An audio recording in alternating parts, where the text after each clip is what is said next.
Power sharing అనేది ప్రజాస్వామ్యంలో అంటే డెమోక్రసీలో ఒక ప్రాథమికమైనటువంటి అంశం. దీని ద్వారా పవర్ అనేది ఒక వ్యక్తి లేదా ఒకే సమూహం చేతిలో కాకుండా ఇది చూస్తుంది. ఇది ఘర్షణల అంటే కాన్ఫ్లిక్ట్ల యొక్క సంభావ్యతను తగ్గించడంలో సహాయపడుతుంది మరియు స్థిరత్వాన్ని ఏం చేస్తుందంటే స్టెబిలిటీని ప్రోత్సహిస్తుంది. ఆధునిక ప్రజాస్వామ్యాల్లో కనిపించే ప్రధాన అధికార పంపిణీ రూపాలని పవర్ షేరింగ్ ఫార్మ్స్ మనం ఇక్కడ చూద్దాం. ఫస్ట్ది హారిజంటల్ డివిజన్ ఆఫ్ పవర్. దీన్నే అధికారంలో సమాన స్థాయి పంపిణీ అనేది దీంట్లో జరుగుతుంది. దీనికి మనం వివరణ చూస్తే పవర్ అనేది ఒకే స్థాయిలో ఉన్న ప్రభుత్వంలోని వివిధ ఆర్గాన్స్ మధ్య పంచుకోబడుతుంది. ఈ ఆర్గాన్స్ సాధారణంగా వీటికి కలిగి ఉంటాయి. ఏంటవి? లెజిస్లేచర్ తెలుగులో ఏమంటారు అంటే శాసనసభ అంటారు. ఇది ఏం చేస్తుంది? లెజిస్లేచర్ అనేది చట్టాలను తయారు చేస్తుంది. లా మేకింగ్ బాడీ ఎక్కడ చేస్తుందండి? పార్లమెంట్లో చేస్తుంది. అదే అమెరికాలో అనుకోండి, అక్కడ వాళ్ళు పార్లమెంట్ అనరు, దాన్ని కాంగ్రెస్ అంటారు. కాబట్టి శాసనాలు అనేది పార్లమెంట్లో ఇండియాలో అయితే చేస్తారు, అమెరికాలో దాన్ని పార్లమెంట్ అనకుండా కాంగ్రెస్ అంటారు. ఇక ఎగ్జిక్యూటివ్, తెలుగులో దీన్ని కార్యనిర్వాహక వర్గం అంటారు. ఇది ఏం చేస్తుంది? చట్టాలను అమలు చేస్తుంది. అంటే లెజిస్లేచర్ ఏదైతే చట్టాలను తయారు చేసిందో, ఏదైతే రూపొందించిందో వాటిని అమలు చేసే బాధ్యత అనేది కార్యనిర్వహణ అంటే ఎగ్జిక్యూటివ్కి ఇవ్వబడుతుంది. దీంట్లో ఎవరుంటారు? రాష్ట్రపతి, ప్రెసిడెంట్ ఆఫ్ ఇండియా ఉంటాడు, ప్రైమ్ మినిస్టర్ ఉంటాడు, అలాగే మిగిలినటువంటి మంత్రులందరూ దీంట్లోకి వస్తారు. ఇక థర్డ్ ఆర్గాన్ జ్యుడిషియరీ, దీని తెలుగులో న్యాయ వ్యవస్థ అంటారు. ఇది చట్టాలను వ్యాఖ్యానిస్తుంది మరియు న్యాయాన్ని ఏం చేస్తుందంటే అందిస్తుంది. దీనికి ఉదాహరణగా మనం సుప్రీంకోర్టు, హైకోర్టులు తీసుకోవచ్చు. ఇక ఈ యొక్క హారిజంటల్ పవర్ షేరింగ్ అనేది మనకి ఏంటంటే దీనికి సంబంధించినటువంటి యంత్రాంగం ఎలా ఉంటుంది అంటే ఈ వ్యవస్థ చెక్స్ అండ్ బ్యాలెన్స్ అంటే చెక్స్ అండ్ బ్యాలెన్సెస్ అంటే నియంత్రణలు మరియు సమతుల్యతను ఇది ఉంటుందన్నమాట. ఇక్కడ ప్రతి ఆర్గాను కూడా ఇతర ఆర్గాన్స్ అంటే జ్యుడిషియరీ, ఎగ్జిక్యూటివ్ కానీ లేకపోతే ఏమీ కూడా నియంత్రించడం అనేది చేయరు. తద్వారా ఏమవుతుంది అంటే ఏ ఒక్క శాఖ అపరిమితమైనటువంటి అంటే విపరీతమైన పవర్ కానీ ఏది కూడా ఉపయోగించుకోకుండా ఇది నిర్బంధిస్తుంది. ఉదాహరణకి న్యాయమూర్తులను ఆ యొక్క జడ్జెస్ ఎవరైతే ఉన్నారో వాళ్ళని ఎగ్జిక్యూటివ్ ఏం చేస్తుందంటే ఎగ్జిక్యూటివ్ నియమిస్తూ ఉంటుంది. కానీ వారు ఆ యొక్క ఎగ్జిక్యూటివ్ చర్యను లేదా శాసనసభ ఆమోదించిన చట్టాలను సమీక్షించవచ్చు. ఉదాహరణకు మనం దీనికి ఎగ్జాంపుల్గా ఏం చెప్పుకోవచ్చు అంటే భారతదేశాన్ని చెప్పుకోవచ్చు, యుఎస్ఏలో కూడా ఇలాగే ఉంది. మీకు ప్రజాస్వామ్య దేశాలు అన్నిటిలోని కూడా ఇలాగే ఉంటుంది. మీరు మన ఇండియాలో తీసుకున్నా కూడా మనకేంటండి లెజిస్లేచరు, ఎగ్జిక్యూటివ్, జ్యుడిషియరీ ఈ మూడు కూడా ఉంటాయి. దీని పరిధిలో అవి చెక్స్ అండ్ బ్యాలెన్సెస్లో ఒకదాన్ని ఒకటి నియంత్రించుకుంటూ సమతుల్యత కలిగి ఉంటాయన్నమాట.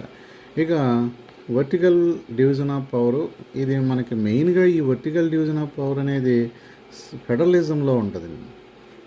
దీనికి ఎక్స్ప్లెనేషన్ ఒకసారి చూస్తే మనం డెఫినేషన్ కనుక చూస్తే అధికారం వివిధ స్థాయిల్లో, ఆ పవర్ అనేది వివిధ స్థాయిల్లో ప్రభుత్వాల మధ్య పంచుకోబడుతుంది. ఇది తరచుగా వీటిని కలిగి ఉంటుంది.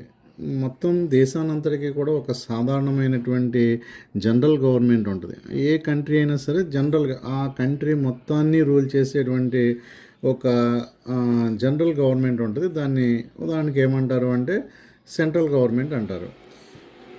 ఇక అలాగే ప్రాంతీయ స్థాయిలో అంటే రీజనల్ స్థాయిలో మనకి రాష్ట్ర స్థాయిలో స్టేట్ లెవెల్లో మనకి ప్రభుత్వాలు ఉంటాయి. వీటిని మనం ఏమంటాం? ఉదాహరణకి స్టేట్ గవర్నమెంట్స్ అంటారు. ఇక లోకల్ గవర్నమెంట్స్ ఉంటాయి. ఇది గ్రామాల్లో గ్రామ పంచాయతీ అని, సిటీస్లోని టౌన్స్లోని మనకి మున్సిపాలిటీస్ అని అంటారు. వీటికి సంబంధించినటువంటి యంత్రాంగం ఎలా ఉంటుందంటే రాజ్యాంగం వివిధ స్థాయిల కానివ్వండి ప్రభుత్వ అధికారాలను స్పష్టంగా నిర్దేశించింది. వాటికి సంబంధించిన అధికార పరిధిని ఏం చేస్తాయంటే అవి నిర్వహించడం అనేది చేస్తూ ఉంటాయి. ఉదాహరణకి ఎగ్జాంపుల్గా మనం దీన్ని భారతదేశం చెప్పుకోవచ్చు. భారతదేశంలో కేంద్ర, రాష్ట్ర మరియు central government, state government, local గవర్నమెంట్లు కూడా ఉన్నాయి. అదే యూఎస్ఏలో వచ్చేటప్పటికి ఎలా ఉన్నాయంటే అక్కడ కంట్రీ మొత్తానికి కూడా ఫెడరల్ గవర్నమెంట్ ఉంటుంది. ఇంకా దాని కింద స్థాయిలో సెకండ్ లెవెల్లో మనకి స్టేట్ గవర్నమెంట్స్ ఉంటాయి అన్నమాట. ఇక వివిధ కమ్యూనిటీస్ మధ్య అధికారం అనేది మళ్ళీ థర్డ్ ఆర్గాన్లో ఉంటుంది. అంటే power sharing among the different social groups అనేది థర్డ్. దీంట్లో ఏంటంటే వైవిధ్యం ఆమోదించడానికి, అంటే డైవర్సిటీని ఆమోదించడానికి, లేదా ఏ సమూహం కూడా విడివిడిగా భావించకుండా డిఫరెంట్ కమ్యూనిటీస్ విడివిడిగా చూడకుండా వాటిని ఆ పవర్ అనేది వివిధ సామాజిక, అంటే సోషల్ గ్రూప్ మధ్య కానీ, లేదా రిలీజియన్స్ గ్రూప్ మధ్య కానీ, లేదా లాంగ్వేజ్ గ్రూపుల మధ్య కానీ పంచుకోబడుతుంది. ఇది మెయిన్గా ఏంటంటే ఆ కల్చర్కి సంబంధించినటువంటి కాన్ఫ్లిక్ట్స్ ఏవైతే ఉన్నాయో వాటిని నివారించడానికి ఇది సహాయపడుతుంది. ఓకేనా. దీని యొక్క యంత్రాంగం మనం వివిధ రూపాల్లో తీసుకోవచ్చు. ఫర్ ఎగ్జాంపుల్ కమ్యూనిటీ, మనకి గవర్నమెంట్ అనేది మనం బెల్జియంలో చూసినట్టుగా ఒక భాషా వర్గానికి, అంటే ఒక లాంగ్వేజ్ వాళ్ళందరికీ కూడా ప్రజలందరినీ కూడా వారు ఎక్కడ నివసించినా కూడా వాళ్ళ కల్చర్ని, వాళ్ళ ఎడ్యుకేషన్ని, లేదా ఏదైనా లాంగ్వేజ్కి సంబంధించిన సమస్య ఇష్యూస్ ఏమైనా ఉంటే నిర్వహించడానికి ఒక ప్రత్యేకమైనటువంటి ప్రభుత్వ సంస్థను ఏం చేశారంటే వాళ్ళు బెల్జియం వాళ్ళు ఏర్పాటు చేసుకున్నారు. అదే ఇండియాలో వచ్చేటప్పటికి మనకి ఏం చేసిందంటే ఆ యొక్క రిజర్వ్డ్ కొన్ని కాన్స్టిట్యుయెన్సీస్ ఏవైతే ఉన్నాయో వాటిని రిజర్వ్ చేశారన్నమాట. భారతదేశం వంటి దేశాల్లో కొంత ఏంటంటే చారిత్రాత్మకంగా వెనుకబడిన వర్గాలు, ఉదాహరణకి షెడ్యూల్డ్ క్యాస్ట్, ఎస్సీ ఎస్టీలు ఉంటారు కదా, షెడ్యూల్డ్ తెగల వాళ్ళు, ఎస్సీ ఎస్టీలు శాసనసభల్లో వాళ్ళకి ఏం చేశారంటే సీట్లు అనేది రిజర్వ్ చేయబడ్డాయి. తద్వారా వారికి అధికారంలో సరైన వాటా అనేది లభించింది. దీనివల్ల వాళ్ళకి పవర్ షేరింగ్ అనేది లభించినట్టు అయింది. ఉదాహరణకి బెల్జియంలో వచ్చేటప్పటికి ఆ యొక్క కమ్యూనిటీ గవర్నమెంట్, భారతదేశంలో వచ్చేటప్పటికి రిజర్వేషన్స్ చేయబడినటువంటి కాన్స్టిట్యుయెన్సీస్. అండ్ ఓకే, తర్వాతది ఫోర్త్ వన్ వచ్చేటప్పటికి మనకి power sharing among the political parties, అలాగే ప్రెజర్ గ్రూప్స్ అండ్ మూమెంట్స్ అని చెప్పి మనకి ఫోర్త్ గ్రూప్ కింద ఇవ్వటం జరిగింది. అంటే రాజకీయ పార్టీలు లేదా ప్రెజర్ గ్రూప్స్ ఏమైనా ఒత్తిడి తీసుకొచ్చేటువంటి, ఇది చేయాలి అని చెప్పి ఒత్తిడి తీసుకొచ్చే సమూహాలు కానీ, లేదా ఉద్యమాల మధ్య అధికార పంపిణీ అనేది జరుగుతుందన్నమాట. ఆధునిక ప్రజాస్వామ్యంలో మనకి అధికారం అనేది వివిధ రాజకీయ పార్టీలు, ఒత్తిడి సమూహాలు, ప్రెజర్ గ్రూప్స్ లేదా ఆ యొక్క సోషల్ మూమెంట్ చేసే వాటి మధ్య పోటీ ద్వారా పంచుకోబడుతూ ఉంటుంది. ఇది అధికారం కొద్ది మందిలో కాకుండా చేతిలో ఉండకుండా చూస్తూ ఉంటాయి. మరియు ఆ యొక్క విభిన్నమైనటువంటి సిద్ధాంతాలు, డిఫరెంట్ ఐడియాలజీ కలిగినటువంటి ప్రయోజనాలకు ప్రాతినిధ్యం వహించేలాగా ఇది చేస్తూ ఉంటుంది. దీంట్లో మనం చూస్తే కోయిలేషన్ గవర్నమెంట్ ఎన్నికల్లో ఏ ఒక్క పార్టీకి మెజారిటీ రాలేదండి. అప్పుడు రెండు లేదా అంతకంటే ఎక్కువ పార్టీలు ప్రభుత్వాన్ని ఏం చేస్తాయంటే ఏర్పాటు చేసుకోవడానికి మరియు అధికారాన్ని పంచుకోవడానికి ఒక కూటమి కింద, ఒక కోయిలేషన్ కింద, ఒక అలయన్స్ కింద ఫామ్ అవుతాయి. ఇక ప్రెజర్ గ్రూప్స్, మూమెంట్స్ అని దానికి కూడా చూద్దాం.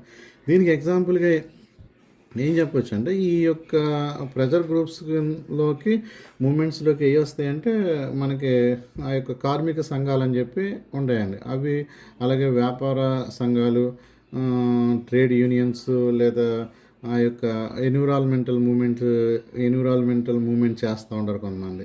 వీటి కూడా వస్తాయి. అధికారంలో ఉన్నవారిపై ఒత్తిడి తెచ్చి ప్రభుత్వ విధానాలని మరియు నిర్ణయాలను ఇవేం చేస్తూ ఉంటే ప్రభావితం చేస్తూ ఉంటాయి. ఇది ఉదాహరణ చూస్తే అనేక పార్లమెంటరీ ప్రజాస్వామ్యాల్లో తరచుగా సంకీర్ణ ప్రభుత్వాలు కనిపిస్తూ ఉంటాయి. కోయిలేషన్ గవర్నమెంట్స్ అనేది ఎక్కువగా కనిపిస్తూ ఉంటాయి. ఉదాహరణకి జర్మనీ లేదా భారతదేశంలోని గత ఎన్నో సంవత్సరాలుగా మనం ఏం చేస్తున్నామంటే ఏ ఒక్క పార్టీకి ఇండియాలో కూడా మెజారిటీ రాక ఇండియాలో కూడా సంకీర్ణ ప్రభుత్వాలు అనేది ఫామ్ అవుతున్నాయండి. అటు జర్మనీలో కూడా అలాగే ఉంది. మనకి పవర్ షేరింగ్ ఈ విభిన్నమైన రూపాలు అనేది ఒక స్థిరమైన మరియు ఏంటంటే సమ్మిళితమైనటువంటి ప్రజాస్వామ్యం యొక్క పనితీరుకు ఇది కీలకమైనది. ఎందుకంటే అవి భాగస్వామ్యం ప్రోత్సహిస్తాయి, సంఘర్షణలు తగ్గిస్తాయి, మరియు ఏం చేస్తాయి అంటే కాన్ఫ్లిక్ట్లు తగ్గించి ఆ యొక్క జవాబుదారీ పారదర్శకతను ఏం చేస్తాయి అంటే జవాబుదారీ తరాన్ని నిర్ధారిస్తూ ఉంటాయి. కంపల్సరీగా పవర్ షేరింగ్ అనేది చేయాలి.